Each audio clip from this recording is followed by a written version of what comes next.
Oke, selamat sore. Bisa dengar suara saya? Bisa. Oke, thank you responnya. Oke, jadi agenda kita pada sore hari ini adalah pemaparan progres PR ya guys. Nah, terus untuk minggu depan berarti kita responsi ya. Benar ya BPH?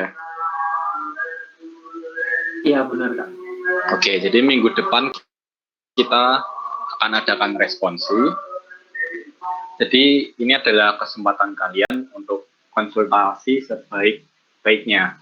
Oke, aku persilahkan kelompok ada yang mau. Tanpa aku tunjuk, langsung inisiatif ya. Kelompok mana yang mau konsultasi atau memaparkan progresnya terlebih dahulu. Oke, ada yang mau memaparkan progresnya sekarang?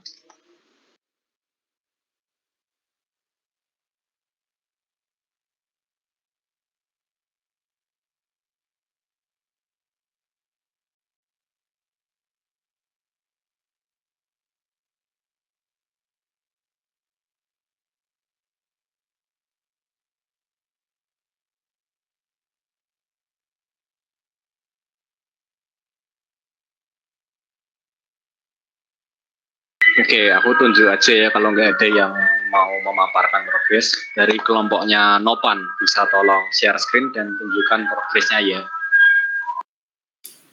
Oh iya Kak.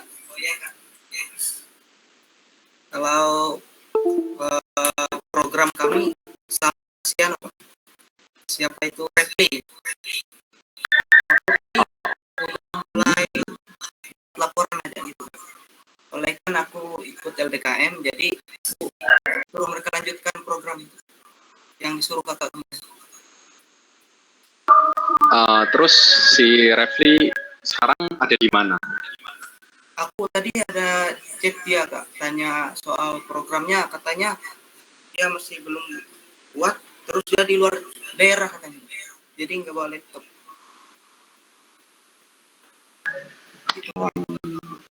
Tapi minggu depan fix bisa kan ya responsif? Oh bisa. Oke, sip. Mungkin kelompoknya, bentar aku cek daftar kelompok dulu ya.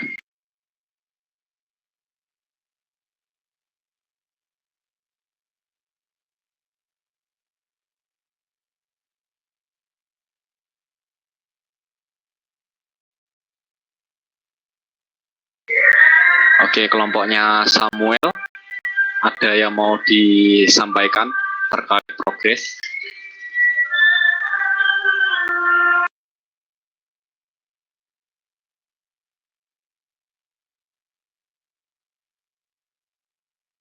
Sebentar lagi buka project sebentar. Oke, ditunggu.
Sambil nunggu kelompoknya Samuel, bisa dilanjut kelompoknya Johan dulu aja untuk menghemat waktu.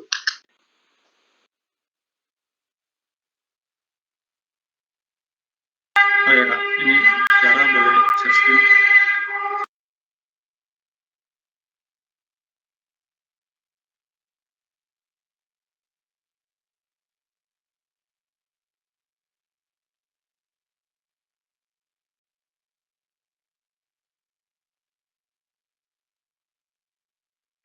Oh ya, mungkin aku share screen dulu yang bagian server yang sudah dibuat ya. Oke.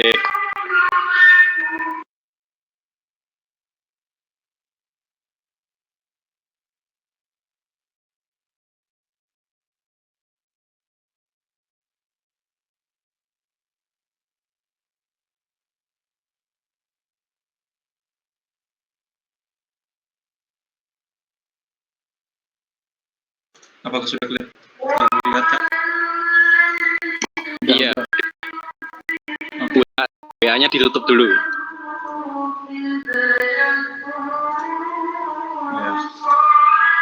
Nah, jadi di sini tuh kami nanti ini kan aku udah buat server, login, cek login.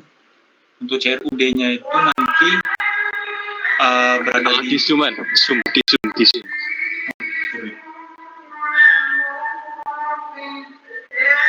Untuk login, kemudian cek login apakah berhasil atau enggak, itu nanti dipakai di GUI Java Application yang akan dibuat oleh Bima.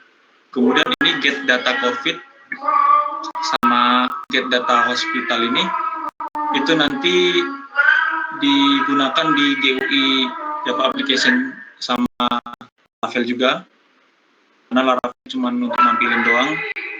Kemudian untuk create, delete sama editnya itu nanti di Java Application GUI yang akan dikerjakan oleh Bima gitu Kak. Terus untuk aplikasi kliennya seperti GUI sama websitenya di siapa? Kalau untuk website sendiri itu Tiara yang buat, kemudian untuk GUI-nya Bima Kak. Ini lagi mereka progres pengerjaan Kak. Bisa di share screen Bima atau Tiara mungkin. Sebelum nonton GUI-nya aku minta tolong yang ini kan buka posmen yuk, tolong Ya, dong yuk salah satu ngehit salah satu gitu apa gitu. Siapa? Contohnya ini ya Kak, nampilin data ya Kak. Oke, apa aja sih terserah sih, pokoknya mau lihat dulu aja kayak gimana gitu. Ya.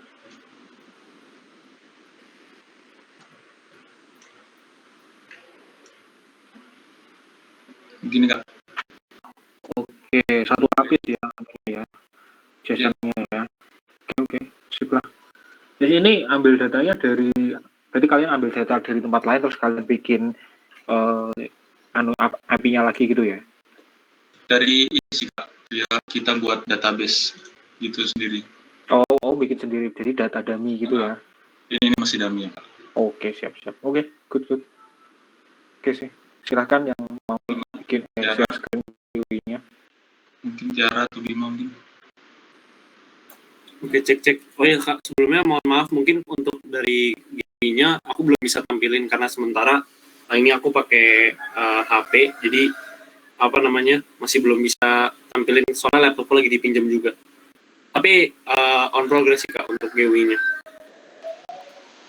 Progresmu Dayo yang kau tunjukin di grup. Ya, itu udah itu kan yang kemarin. Terus kemarin katanya kan untuk user sama ininya nggak usah dibuat pakai database kan, jadi buat ulang lagi kemarin. Soalnya dari grup juga dibilangnya coba dirombak lagi gitu yang masih salah. Jadi ada beberapa progres. Oke, memang gitu ya. Jadi nanti codinganmu cuma di kayak paste aja terus tinggal dilanjutin aja. Oh iya. Oke Kak. Oke. Oh ya Kak. Iya. Sebentar Kak. Nanti mungkin untuk teman-teman aku sama Tiara mungkin cuman langsung akses yang udah aku buat di server gitu Kak. Oh iya, ya aku juga tahu. Oh iya Kak. Oke. Terima kasih. Oke, terus Nanya lagi dong. oke, silakan. Mungkin yang GUI-nya ya, tadi kan cuma nanya aja sih, nanya arsitekturnya aja. Kalau misalnya GUI-nya nanti misalnya login-nya itu yang handle API-nya atau di-handle sendiri sama app GUI-nya? Di API-nya Kak. Oh, berarti yang autentikasinya di API berarti ya, back-end ya? Iya Kak. Oke, siap-siap. Oke Kak. Samuel nanti dulu ya. Iya. Kalau dari segi websitenya gimana? Tiara ada kendala Kak. Kendala apa bisa disampaikan? Dia masih error waktu buat manggil di controller itu.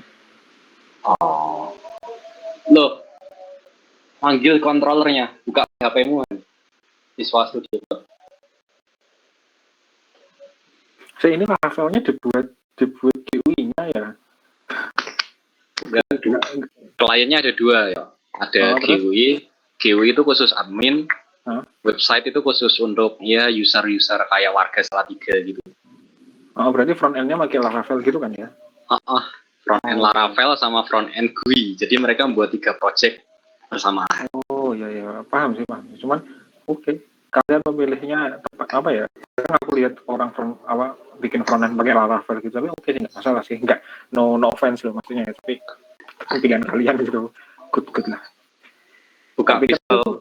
Bingung soalnya. Oke, lanjut. Aku aja pakai Laravel kalau front end. Siap lah. Visual Studio kan. Yang bukan, yang paling kiri kalau nggak salah. Yang index.php.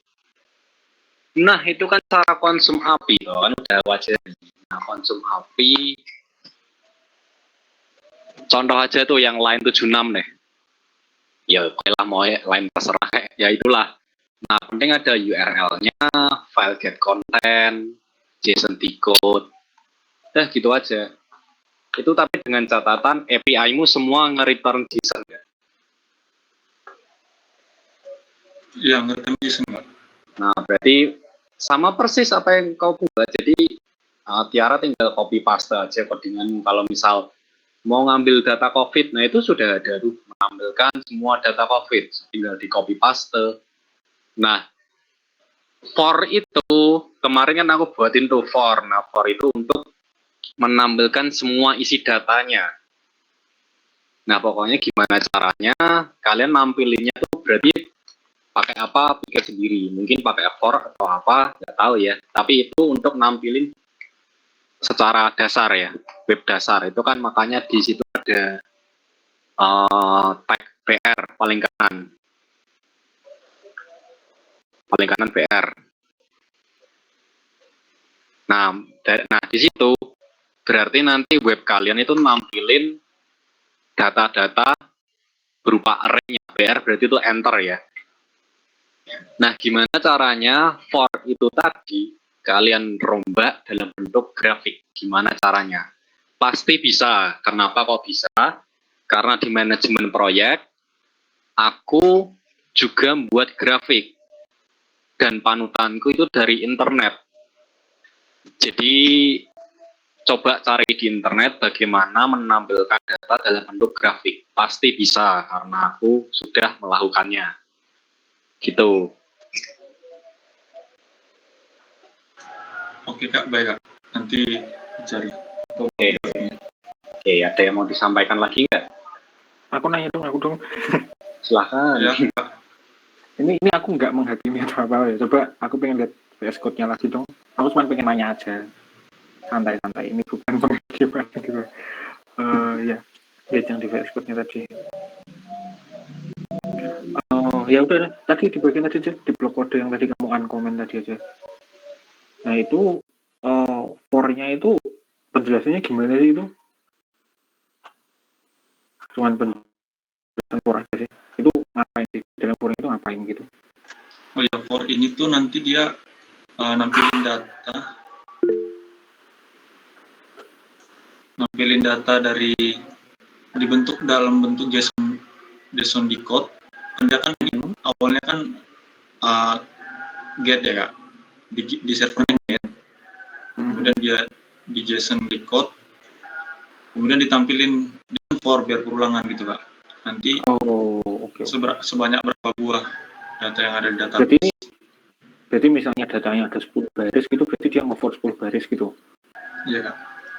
Oh, mungkin ini sih ya, mungkin kalau saran dari aku aja, ini apa namanya ya, cara simple untuk implementasi mengambil pakai API ya. Cuman ini bukan best practice-nya kalau kamu mau bikin RESTful app gitu ya. Biasanya kan bagusnya datanya dibikin model dulu, terus nanti kalian masukin dalam model, jadi datanya dalam bentuk objek. Kalau dalam data bentuk objek itu kan datanya sebenarnya lebih aman ya. Kalau ini kan sebenarnya kalian itu kan nge-get per baris gitu. Kalian bisa misalnya ada middleman-nya gitu, bisa diambil itu datanya gitu. Cuman itu aja sih. Saranku mungkin dipakai konsep OOP-nya, jadi nanti datanya yang dilempar itu nanti dilempar dalam objek gitu.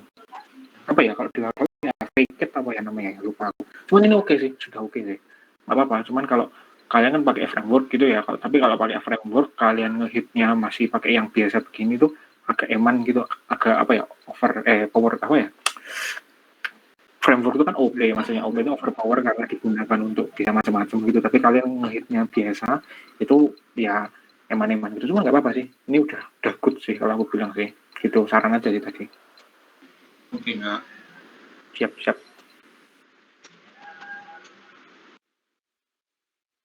Ada lagi yang mau disampaikan, Han? Belum ada kak. Oke. Ya, bisa ditutup. Bisa next ke kelompok Samuel ya. Iya kak. Bentar aku share screen ya kak. Oke.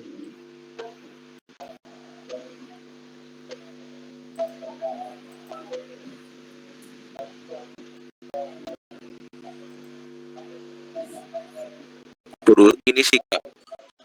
Yang sisanya itu di temanku kak. Aku bikin ini apa? Project yang ini. Yang surat LK itu kak. Itu berarti masih GUI-nya ya, belum ada operasi di belakangnya ya? Itu di temanku kak yang bagian database-nya kak. Si Edwin kak itu namanya. Orangnya hadir nggak di sini? Hadir kak. Nanti bisa dibantu share screen mungkin.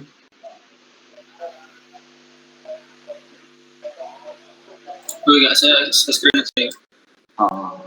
Aku share screen ya. Iya, stop aja. Oke.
Itu udah bisa dijalankan atau belum ya?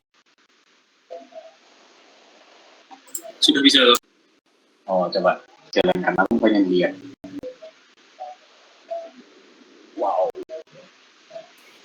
Kok GUI-nya beda sama tadi?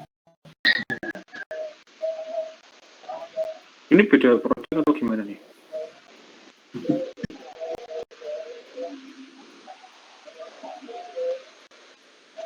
Udah itu gitu ya. Gimana? Baru kirim. Salah kirim. Ya. Oh, jadi yang bener yang ini. Iya Kak, tadi salah kirim Kak, yang benar yang ini Kak. Oh, Nanti aku ajarin pakai GitHub aja deh. Biar enggak nanti aku ajarin. kayaknya minggu kemarin tuh kan ada apa namanya ya, aku udah bahas soal pakai Git dan GitHub ya. Mungkin ada teman yang kemarin belum ikut, nanti diulang lagi sama Mas Mario kalau gitu. Nanti aku Oke sih. ajarin. Aku boleh lihat itunya enggak, apa namanya, backend-nya nggak? Apa sih namanya, nyambungin database-nya enggak?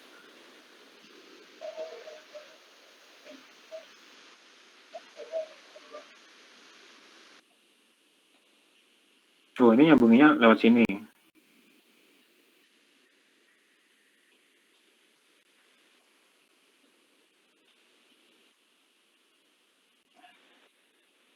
Oke. Kalau turun, coba turun. Kalau yang bagian bawah tuh codingan apa tuh? Yang tampilkan, nah itu lembar lebar kolom ini codingan apa nih? Gimana tuh? Yang lebar kolom ini codingan apa nih? Ini mengatur apa nih?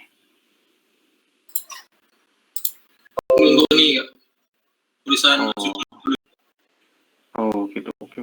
lebarnya. Ini CRUD udah bisa, Pak? Simpan, hapus, tambah datanya udah bisa. Sudah semua ini Kak. Gimana? Sudah bisa jalan semua. Oh iya, boleh lihat yang codingan simpannya enggak?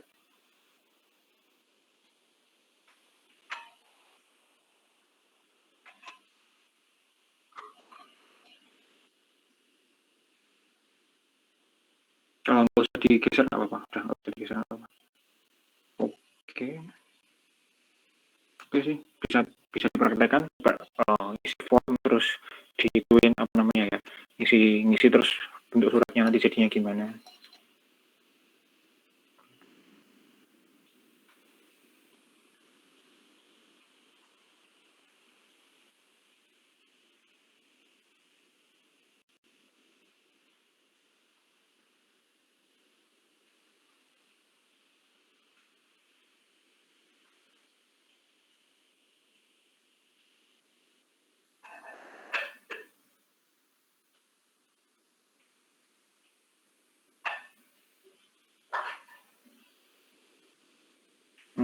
Oke. Kalau misalnya itu formnya di-clear bisa nggak? Formnya yang udah diisi itu dihilangin. Itu kan kamu udah ngisi, kamu klik kan ngisi ke, nah itu dihilangin terus coba klik simpan. Ya itu mungkin itu ditambahin proteksi ya. Jadi kalau belum ada isinya diproteksi supaya kode lampiran dan segala macamnya bukan yang masuk ke database-nya gitu ya. Paling itu aja. Terus kalau kamu klik hapus, enggak, kalau tanpa kamu pilih terus kamu klik hapus, oh ya, mungkin ada nanti pop-up gitu kayak pilih dulu itemnya dan segala macam gitu. Kalau tambah itu apa? Bedanya tambah sama simpan apa?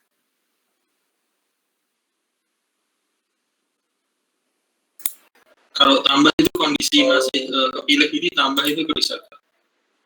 Oh, oke. Terus kalau yang cari itu nanti kamu berdasarkan apa stringnya? Berdasarkan Ini ada 4 berdasarkan kode surat nih, contohnya 001. Oke. Kalau aku ya ini sudah good sih kalau aku ya. Paling proteksi aja, proteksi tombol-tombolnya, misalnya kayak simpannya ya kamu harus proteksi dulu supaya kalau formnya masih kosong itu jangan bisa keklik itu. Hapusnya mungkin juga ditambahin pop up gitu atau apa solusi, terserah kamu. Intinya supaya user itu ketika megang itu bisa tahu kalau aku harus melakukan apa dulu nih gitu. Tambah dan ganti tadi fungsinya berapa ganti?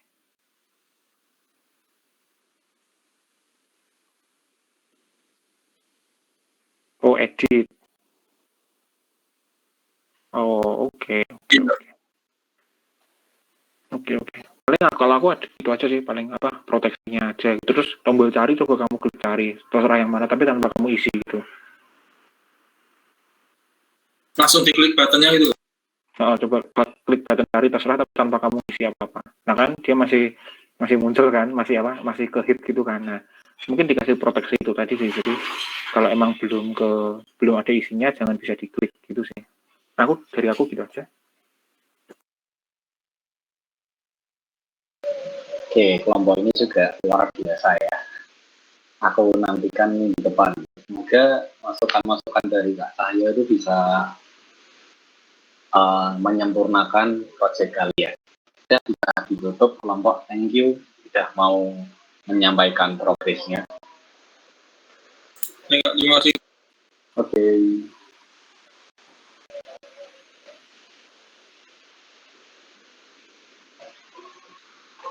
Oke, ini aku mau ngajarin kalian bagaimana cara mungkin bisa bantu di record. Soalnya ini juga penting untuk materi, apalagi untuk kegiatan perkuliahan di PI ya.